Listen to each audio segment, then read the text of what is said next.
Hi, my name is Benny Safdie, the writer and director of The Smashing Machine.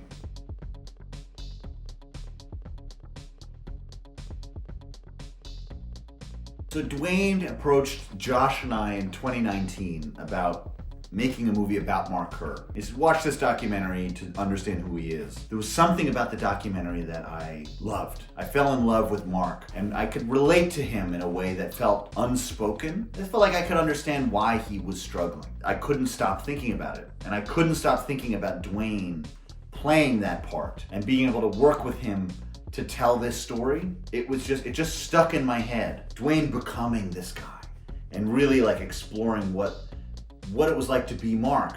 And I would look at pictures of him, of Mark, like from 2020, you know, and just look at it. And it wasn't until like I ran into Emily on Oppenheimer when I said, hey, you're friends with Dwayne.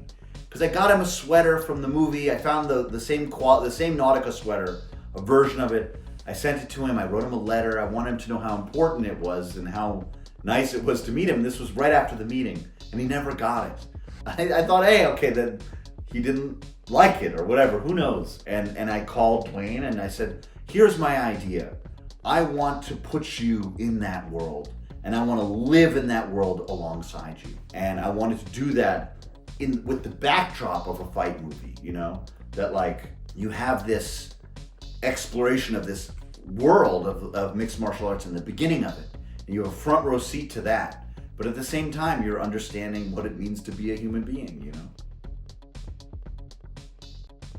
I guess in this case, it was like I was very excited to show the movie to Dawn and Mark. I wanted them to see it, and I wanted it to be truthful to their experiences, but I also wanted it to be a positive force in their life. You know, I didn't want them to feel exploited, but I wanted them to feel like I approached what they went through with respect and care, and that hopefully, like when he says see you later guys in the movie, he can move on and be okay in his life, because he's not forgotten in a lot of ways, and his life is meaningful because it helped me, and hopefully it'll change other people's views of certain things.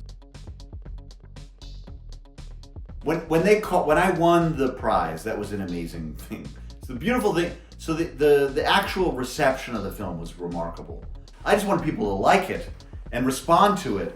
And then when they're clapping like that and you're looking at people and getting these reactions, it feels like, what's nice about it is you feel like they understood it. You know, they got it, and that's great. And it's not like they're saying, oh, you're the best. It's that they went through the experience with you and they felt something, and and it was more like, I felt what you felt. And that feels awesome. And yeah, when they called me back, and that was amazing, because it was like, there were a lot of amazing filmmakers there, you know? And it was like, really, me?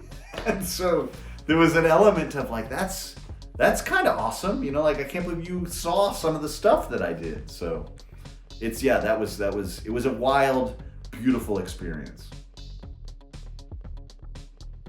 It's a Wonderful Life. Instant. Yeah, because I've seen it.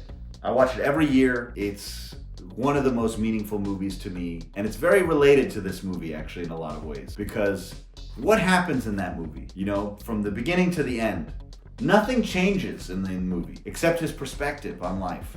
And I find that very beautiful. What happens next? It's simple. Am I going to hurt him? Let's fucking go. Before he hurts me? Ready?